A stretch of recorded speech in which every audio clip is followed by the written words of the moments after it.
capítulo 5 de Santiago. Estos son los últimos versos 13 al 20 del libro de Santiago que vamos a cubrir. Así que hoy estamos terminando Santiago. La otra semana básicamente hacemos el repaso del capítulo 5 entero, pero hoy estamos terminando los últimos, del verso 13 al verso 20, los últimos versos de esta epístola de Santiago. Así que vaya conmigo, leamos desde el verso 13 en adelante. Vamos a leerlos todos hasta el 20 y luego hablamos un poco acerca de unas cosas que Santiago nos muestra acá. ¿Sufre alguien entre ustedes? Pregunta acá Santiago. ¿Qué dice? Que haga oración. ¿Está alguien alegre? Que cante alabanzas. ¿Está alguien entre ustedes enfermo? Que llame a los ancianos de la iglesia y que ellos oren por él, ungiéndolo con aceite en el nombre del Señor. Verso 15. La oración de fe restaurará al enfermo, dice. Y el Señor lo levantará. Otra traducción dice, y lo salvará. Si ha cometido pecados, le serán, ¿qué dice? Perdonados. Verso 16, por tanto, confiésense sus pecados unos a otros. Y oren unos por otros para que sean sanados. La oración eficaz del justo puede lograr, dice, mucho. Elías, dice, era un hombre de pasiones semejantes a las nuestras y oró fervientemente para que no lloviera. ¿Y qué dice? Y no llovió sobre la tierra por 3 años y 6 meses. Verso 18, oró de nuevo y el cielo dio lluvia y la tierra produjo su fruto. Verso 19, hermanos míos, si alguien de entre ustedes se extravía de la verdad, y alguien le hace volver, sepa, verso 20, que el que hace volver a un pecador del error de su camino salvará su alma de muerte y cubrirá multitud de, ¿qué dice? Pecados. Ahora, todos hemos escuchado las historias de muchas personas que han dicho o les han dicho a algunas personas, solamente oren bastante. Y si tiene suficiente fe, usted va a ser sano. Ahora, lo que acabamos de leer acá no es lo que normalmente muchos piensan que el verso está diciendo. Solo oren y tengan suficiente fe y Dios los va a sanar. Porque no es lo que la Biblia en todo su entorno muestra.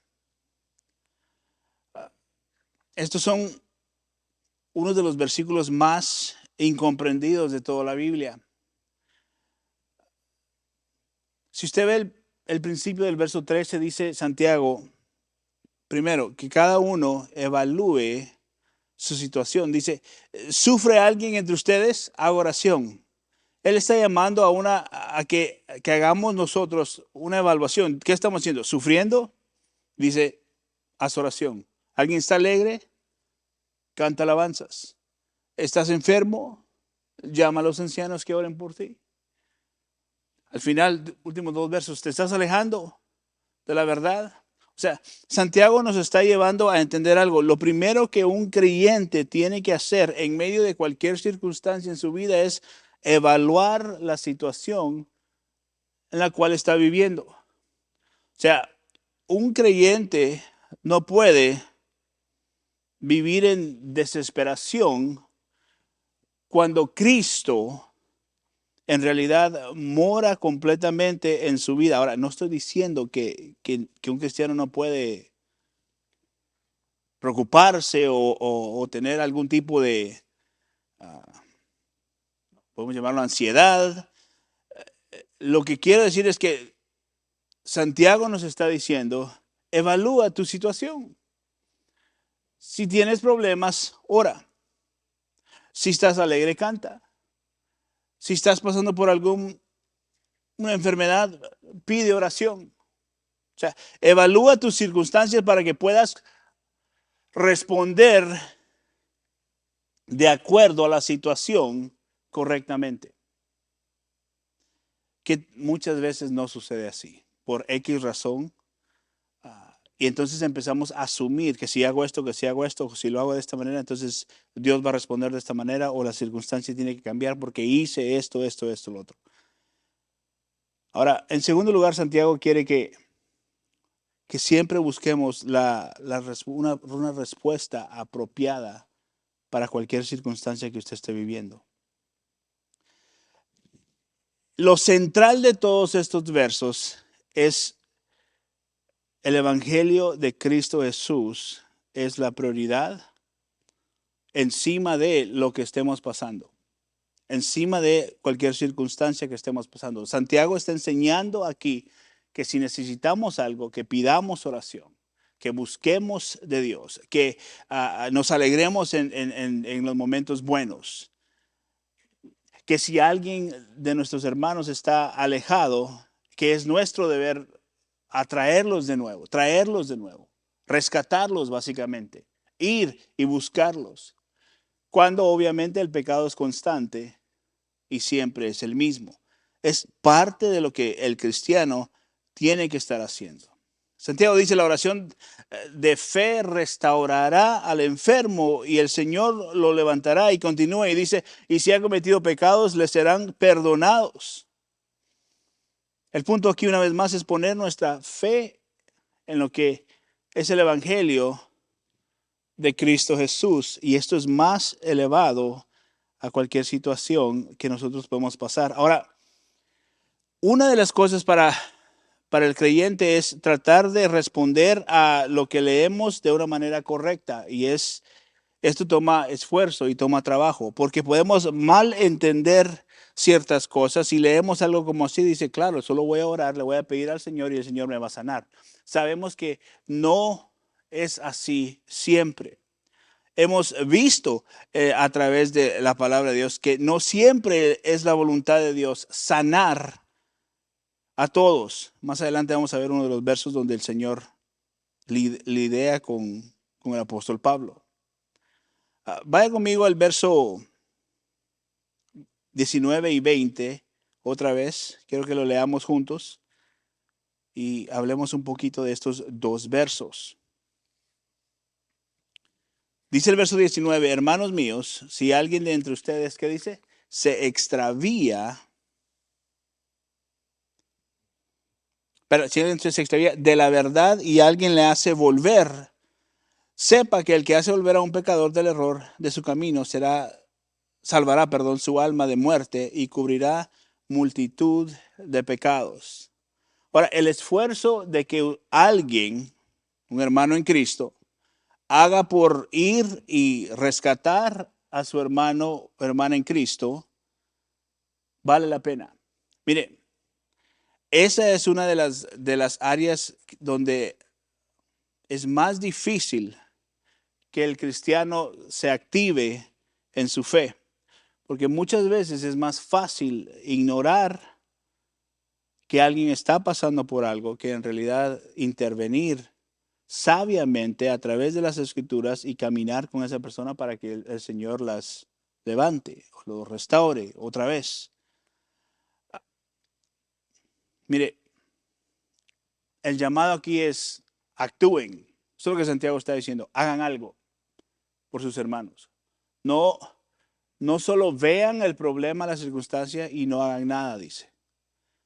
Una vez más, ese es uno de los errores, considero yo, más graves de la iglesia evangélica, de ignorar que hay hermanos en Cristo que muestran patrones y no hay nadie que ayude. No hay nadie que ayude. Y es tan importante que eso suceda. Déjenme darle un ejemplo. Imagínense si yo ahorita les digo, traigan a este niño, si hay un niño desnutrido, que es pura piel y huesos. Todos nosotros aquí vamos a ver a ese niño y vamos a decir, ¿de qué manera podemos ayudar a este niño? O sea, si somos gente normales, pues. Vamos a ver, ¿cómo ayudamos a este niño? Porque obvio tiene una gran necesidad y está pasando por algo grave. Ese es un ejemplo así. Ese es el estado de muchos sin Cristo, obviamente, y aún muchos cristianos. donde hay graves problemas, circunstancias, y nadie hace nada al cabo, por X razón, sea la razón que sea. Y es tan importante que Santiago nos menciona, ayuda, ve, trae, ministra, ayuda a regresar a esta persona a una relación con Dios que pueda honrar a Dios todos los días. Porque el resultado es que lo vas a llevar de la muerte a la vida, dice. O sea, vale la pena ayudar a alguien. Ahora preguntémonos, ¿cuándo fue la última vez que hicimos algo así por alguien nosotros? Es parte de quién somos como creyentes. Vaya al verso 14 y 15. Ahora regrese al verso 14 y 15 ahí de Santiago 5. Leamos los dos otra vez. Quiero que vea esto. Dice, ¿está alguien enfermo entre ustedes? O entre ustedes enfermo, perdón. Que llame a los ancianos de la iglesia y que ellos oren por él, ungiéndolo con aceite en el nombre del Señor. La oración de fe restaurará al enfermo y el Señor lo levantará, dice. Si ha cometido pecados, le serán, ¿qué dice? Perdonados. Ahora, la unción o el ungir a alguien en la Biblia tiene un significado de consagración especial ante Dios. Es la razón por la cual vemos que dice que lo hagan los ancianos para apartarlos para el favor de Dios. Es parte, es algo simbólico, no tiene en sí ningún poder hacer eso. La Biblia nos enseña que Dios responde a la oración de fe. Y es necesario hacerlo. Si alguien tiene una necesidad de enfermedad, que lo haga, que ore creyendo que Dios puede hacerlo. Pero no podemos pensar que esto que leemos es siempre verdadero en el aspecto de que siempre que usted ora por una enfermedad, Dios lo va a sanar. Porque sabemos que no es así constantemente, todo el tiempo. Sabemos que hay oraciones que Dios simple y sencillamente no contesta en sanidad para alguien, porque todos aquí de alguna manera alguna vez hemos orado por alguien y ese alguien no se alivia o se muere o lo que sea sucede. Lo hemos visto en la Biblia. Según de Corintios, vaya conmigo, mire lo que sucede con el apóstol Pablo. O sea, esto que está diciendo aquí Santiago no garantiza salud física todo el tiempo. 2 Corintios 12, versos 7 al 10 dice lo siguiente, refiriéndose a con lo que Pablo estaba lidiando en su vida. Pablo hablando dice, y dada la extraordinaria grandeza de las rebeliones, por esta razón, dice, para impedir que me enalteciera, me fue dada una espina que en la carne, un mensajero de Satanás que me abofetee, dice, para que no me enaltezca. ¿Conoce usted a alguien que necesita a alguien que lo bofetee, que Satanás lo bofetee? Miren lo que está diciendo Pablo acá. Que escribió 2/3 del Nuevo Testamento, verso 8, acerca de esto. 3 veces, dice, he rogado al Señor para que lo quitara de mí. O sea, eso es algo que está afligiendo a Pablo acá, que eso no es algo leve, es algo que lo aflige y ha pedido fervientemente a Dios que lo remueva de él. Verso 9, y él me ha dicho, te basta mi gracia. Pues mi poder se perfecciona en, ¿qué dice? En la debilidad. Por tanto, con muchísimo gusto, dice Pablo, ahora me gloriaré bien en mis debilidades, para que el poder de Cristo more en mí. Por eso me complazco en las debilidades, en insultos, en privaciones, en persecuciones y en angustias por amor a Cristo, porque cuando soy débil, entonces soy fuerte. Ahora, este es Pablo, un hombre de fe, un hombre que Dios lo usó, un apóstol del Señor que Dios llamó, el último de los apóstoles. Ya no hay apóstoles, ¿ok? Le rogó al Señor 3 veces que le quitara esta espina que tenía en la carne. Pero Dios no le concedió su petición. En cambio, Dios le dice, bástate mi gracia, esto es suficiente para ti. No te vas a jactar de otra cosa más que la dependencia de mí en tu vida. Eso es lo que sucedió para Pablo. Y esto es lo que se pierde, creo yo, en cuando traemos nuestras necesidades, y eso es lo que nos atormenta muchas veces, o lo que toma prioridad en nuestras vidas, donde venimos y traemos nuestras necesidades físicas ante el Señor muchas veces, cuando Dios ya nos ha ofrecido algo mayor que una respuesta a una necesidad física. Dios nos ofrece algo mucho más grande que la sanidad física. Dios nos ofrece sanidad espiritual, el perdón de nuestros pecados, que estábamos dirigidos a la muerte, a la vida eterna separada de Dios, y ahora porque Dios ha sido bueno, tenemos esta salvación. Ahora, por supuesto que Dios puede sanar los cuerpos físicos en cualquier momento. Por supuesto que Dios hace milagros. Por supuesto que Dios puede hacer lo que Él quiera, con quien quiera, cuando Él quiera. Pero Él es el que decide. Si alguien, escuche esto, no recibe su milagro, o alguien recibe su milagro, y los dos son para la gloria de Dios. Y eso, allí es donde se encuentra, puedo decir, un abismo entre muchas personas y la voluntad de Dios, donde no pueden entender y recibir que Dios es el que decide. Que no importa qué tan ferviente nuestra oración sea, que no importa cuántos ancianos llamamos y cuánto aceite se derrumbó sobre alguien, si no es la voluntad de Dios, no va a suceder nada. Y gloria a Dios por eso, porque Dios sabe mejor que nosotros. Pero si Dios hace la obra, también gloria a Dios por eso, porque era para un propósito y una razón que esa persona, Dios los sanara. Así que cuando Santiago nos dice acá que oremos de esta manera para que seamos sanos, esa es la manera que siempre tenemos que orar. Escuche esto, creyendo que Dios puede salvarnos, por supuesto, y sanarnos, sabiendo que no hay límites para lo que Dios puede hacer, pero confiando en que su voluntad es mejor que lo que nosotros necesitamos. Y una vez más, allí es donde está el problema para muchos, porque se les ha dicho que la promesa es que si lo pide fervientemente, si lo pide con oración, si lo hace de esta manera, Dios lo va a sanar.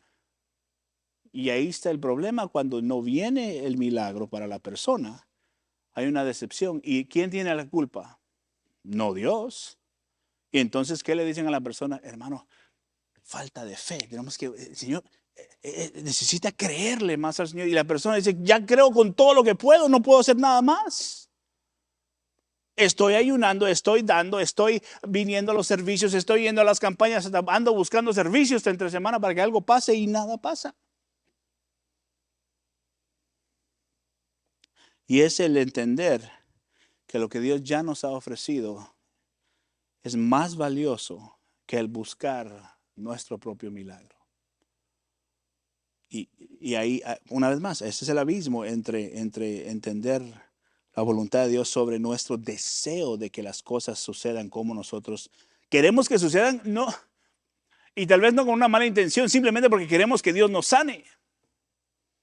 Pero no comprendemos que a veces no es la voluntad de Dios.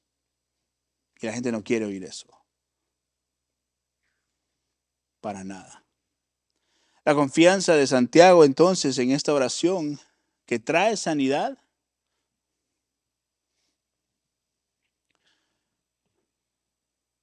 no está en que esto va a suceder siempre, sino está en que un día sí vamos a recibir todas nuestras peticiones de sanidad. Un día. Vaya conmigo, ya hemos leído estos versos unas semanas atrás. Santiago 5, ahí mismo en el capítulo 5, pero versos 7 al 9. Versos 7 al 9.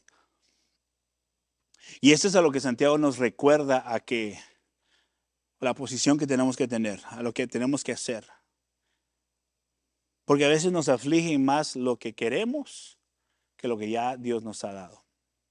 Santiago 5, versos 7 al 9 dice, por tanto, hermanos, verso 7, sean, que dice, pacientes hasta la venida del Señor. Pacientes. No, el ser paciente es alguien que no se desespera fácilmente. No se desespera fácilmente. Espera en el Señor. Miren cómo el labrador espera, dice, el fruto precioso de la tierra, siendo paciente en ello hasta que recibe, la lluvia temprana y tardía. Da un ejemplo sencillo, ¿no? Que todos podemos entender. Esperar. Siembra una semillita usted de limón en su patio ahí atrás. No le va a salir limón al otro día. No, tiene que esperar. Y el proceso que tiene que suceder, y va a esperar meses, y un día va a salir algo de la tierra y usted va a decir, ahí viene. Y todavía tiene que seguir esperando para que un día ya tenga usted sus limones. O sea, el proceso es tedioso a veces. Verso 8, sean también ustedes pacientes, dice. Entonces, si usted es creyente, dice, sé paciente. Señor, ahora. Y la gente empieza a gritar como que ahora va a venir el milagro. No, ¿qué es eso? ¿Cómo vamos a demandar a Dios de esa manera? Dios, haz ahora estas. ¿Cómo le demandamos a Dios? Pero eso es lo normal, por no entender lo que Dios nos está enseñando en su palabra. Y demandan de Dios y declaran y llantos porque quieren la cosa que suceda ahorita y ponen noche de sanidad hoy. ¿Cómo saben que hoy va a sanar Dios? ¿Cómo? Yo no entiendo eso. Qué valientes. Y él dice, sean también ustedes pacientes. Dice, florezcan con sus corazones. Dice, porque la venida del Señor está cerca. Fortalezcan, sus corazones, porque la venida del Señor está cerca. Hermanos, no se quejen unos contra otros, para que no sean juzgados. Ya el juez está, dice, a las puertas. ¿Qué está diciendo? Tu milagro suceda hoy, gloria a Dios, o suceda en la eternidad, gloria a Dios. Pero tienes que saber esto, tienes que esperar en el Señor, tienes que esperar en Cristo Jesús. Su venida está pronta, dice. Tu venida está pronta, su venida está pronta. Dice, anímate, fortalece tu corazón en esta verdad, que tu Salvador está a las puertas, dice. Pero eso es visto en muchos círculos del evangelismo como, es que no tienen suficiente fe por eso.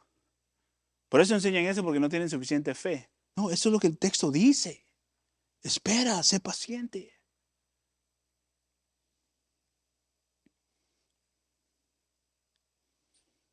Muchas veces lo que deseamos que suceda acá en lo físico, sea para la salud de alguien o un familiar, un querido, un ser querido o uno mismo, no lo vamos a ver hasta que Cristo regrese, hasta que estemos en los nuevos cielos, en la nueva tierra, hasta que nuestros cuerpos sean perfeccionados con una perfecta salud un día, sí. Yo se los puedo decir aquí con el ejemplo más perfecto que nosotros tenemos todos los días en nuestra casa. Nuestra niña de Emily, de 13 años ahora, ya va creciendo. Y desde el principio que nos dijeron a los años 10 meses, por ahí algo así, ok, no sabíamos nada, empezamos a orar, y bueno, el Señor un día hará la obra. Y llegaban familiares y todo a decirnos, oren, tengan fe, vamos a estar orando. Todo un año pasó una familiar orando por esto. Ok, gracias por las oraciones, gracias. Tal vez un día Dios puede hacerlo, por supuesto. Pero mi confianza es de que sé que un día, en la eternidad, el Señor va a hacer la obra. Si lo hace antes, gloria a Dios por eso. No dejamos de orar, no dejamos de creer que Dios puede y que Dios lo puede hacer en cualquier momento, si Él lo desea. Pero tal vez Él está haciendo algo diferente en nuestras vidas y por eso ella tiene su condición de autismo. O sea, la voluntad de Dios es mejor que lo que nosotros deseamos, aunque sea bueno lo que deseamos, aunque sea sincero, aunque sea honesto. La voluntad de Dios es mejor. Así que confiamos en que lo que Dios nos ha dicho, de que Él vendrá pronto, que un día tendremos estas cosas, sean acá o en la eternidad, es mejor esperar en el Señor. Ahora, si alguien está enfermo, dice Santiago, pida oración a los enfermos, a los ancianos, perdón, no a los enfermos, a los ancianos. Pida oración a los ancianos. Dígales que le unjan. Crea que puede el Señor hacerlo, por supuesto. Hagámoslo, creyendo. Pero eso no garantiza. Y esa es la diferencia entre muchas doctrinas que mueven los sentimientos de las personas para beneficio propio, donde hacen promesas que no pueden cumplir, porque solo Dios es el que puede sanar. Así que si usted está enfermo acá, pídale a Dios con fe, creyendo, sabiendo que Él puede, pero reconociendo que su voluntad es lo más importante en su vida. Eso es lo que Santiago nos instruye, a creerle a Dios sobre todas las cosas, esperando que un día su voluntad se haga. Ahora, en toda circunstancia, sabemos que Dios nos llama, a orar todo el tiempo. Y creo yo que eso es algo que se ha perdido en la iglesia. La oración continua, la oración ferviente, la oración que sigue esperando, sigue confiando en Dios. Si usted es un hijo, una hija de Dios, su vida tiene que tener un patrón de oración constante. El cristiano que no ora, algo está mal, algo no está correcto, porque el cristiano que es cristiano tiene que orar. Tanto como tiene que pasar tiempo en la palabra de Dios, tiene que desear lo que Dios ha dicho. Así que no podemos ignorar estas cosas, especialmente la oración. Creo que es lo que más se descuida muchas veces. Ahora, una vez que usted ore y pida y ponga las cosas en las manos de Dios, literalmente están en las manos de Dios. Y usted tiene que descansar en eso. Y hay gente que entra en ansiedad. Es que ya oré y nada pasa. Es que ya oré y el Señor no ha respondido y entra algo que muy fácil el enemigo puede usar contra nosotros. Empieza a vivir una vida de ansiedad el creyente. ¿Y qué es la ansiedad? ¿Por qué viene la ansiedad? Es falta de creer. Es falta de creerle a Dios. De ahí viene la ansiedad. Ahora, en los últimos dos versos, quiero regresar ahí rápidamente antes de ir aterrizando un poquito acá. Los últimos dos versos son importantes en donde Santiago nos llama a ayudar a aquel que está extraviado.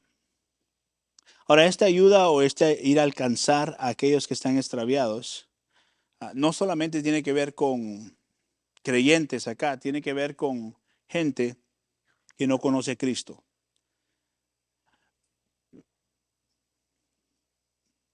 Para mí no puede ser posible que alguien sea cristiano y nunca compartir su fe con alguien. O sea, no veo yo cómo eso es posible. Agregado a eso es, el testimonio de su vida no es compartir el Evangelio de Cristo Jesús con alguien. Y sé que se confunden muchas veces y mucha gente, bueno, sí, yo le digo a la gente lo que Dios ha hecho en mi vida. Que bueno, está bien, si lo hace, está bien, hágalo.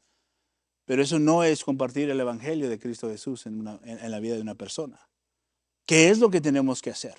Puede usar su testimonio si usted desea, pero eso no es el Evangelio de Cristo Jesús. Eso no salva. Lo que salva es el poder del Evangelio de la palabra de Dios. Cristo vino, Cristo murió, Cristo fue crucificado, resucitó al tercer día, está a la diestra del Padre, abogando por los suyos.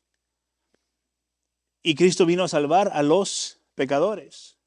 Tienes que arrepentirte, tienes que creer en Cristo Jesús solamente para salvación. Y esas cosas, así de sencillas como se las acabo de decir, esas cosas son para muchos ofensivas hoy en día. Y por eso es que mucha gente prefiere simplemente decirle, sabes que Dios es bueno, Él vieras lo que hizo en mi vida, yo era así, ahora ya no soy así, ahora estoy en una iglesia, ven a la iglesia. Eso no es el evangelio. Eso es invitar a alguien a la iglesia. Está bien, invítalo a la iglesia, no hay problema. Pero eso es evitar la responsabilidad que yo tengo como creyente de compartir las buenas nuevas con alguien. Y vale la pena compartir las buenas nuevas con alguien. Creo que todos han oído este ejemplo en algún momento o lo han visto, lo que sea. El punto es que creo yo que es un ejemplo un poquito claro, donde si la casa de su vecino se está incendiando, usted le va a ir a tocar, le va a hacer lo que sea para que salgan de ahí, porque si no se van a quemar. Eso es un ejemplo que creo que todos hemos oído. De la misma manera, sabemos que hay muchos a nuestro alrededor que van en camino completamente en contra de lo que Dios pide de cada uno de nosotros, pero no decimos nada nunca. Por X motivos, por vergüenza, por pena, porque no sé mucho, pastor. No necesitamos saber mucho para compartir lo que Cristo hizo. Y ahí es donde creo que todos podemos mejorar. Todos. ¿Por qué? Porque si no les predica a alguien, ¿cómo van a saber? Si alguien no les dice, ¿cómo van a saber? Termino con un ejemplo así pequeño. Creo que ya lo compartí hace rato, pero tal vez usted se recuerda. Un amiguito de mi hijo le dijo que había muchos dioses. Y mi hijo simplemente dijo, no, estás mal, la Biblia dice que solo hay un Dios. Y el amiguito se quedó asustado. ¿Cómo sabes eso? Porque la Biblia dice que solo hay un Dios, no hay muchos dioses. Y entonces me dijo, ya, yo creo que se enojó conmigo porque ya no me habla, me dijo. Bueno, eso es normal, le dije, pero si alguien te pregunta, deciles, le digo yo. Porque nadie les va a decir, especialmente en las escuelas, nadie nunca les va a decir nada de Dios. Y nunca te vas a meter en problemas con nosotros si decís la verdad. Algo tan sencillo de simplemente entender que es nuestro deber compartir las buenas nuevas con quien podamos. No le estoy diciendo, vaya y arme un equipo de dar tratados y todos los sábados usted sale a tocar a los apartamentos, porque yo hice eso y es un desastre eso. Especialmente en Houston, es un calor horrible.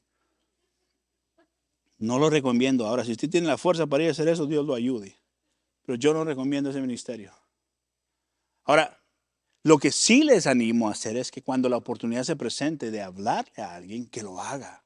Y eso es donde tenemos que estar nosotros atentos y dispuestos. A que cuando se presente la oportunidad en mi trabajo, en mi escuela, con familiares, lo que sea, hacerlo. ¿Por qué? Porque es a lo que Dios nos manda hacer. Amén. Esto es importante. Ahora, termino con esto ya. Santiago, a través de todo este libro, toda esta epístola, ha estado retándonos como creyentes. Ha estado diciendo una y otra vez, ¿dices que eres cristiano? Muéstrame. ¿Okay? La otra semana vamos a hacer un repaso de todo el libro, todo el capítulo 5, y ahí vamos a terminar. Pero yo le animo a que en realidad volvamos a leer. Usted puede leer todo el libro de Santiago rápido, no le va a tardar más de tal vez una hora si lo lee. Y haga un repaso y considere las cosas con las que Él nos reta. Si digo que soy cristiano, ¿estoy mostrando frutos de arrepentimiento en mi vida? Y esto es bueno de considerar todo el tiempo, pero especialmente ahorita que estamos terminando esta epístola de Santiago.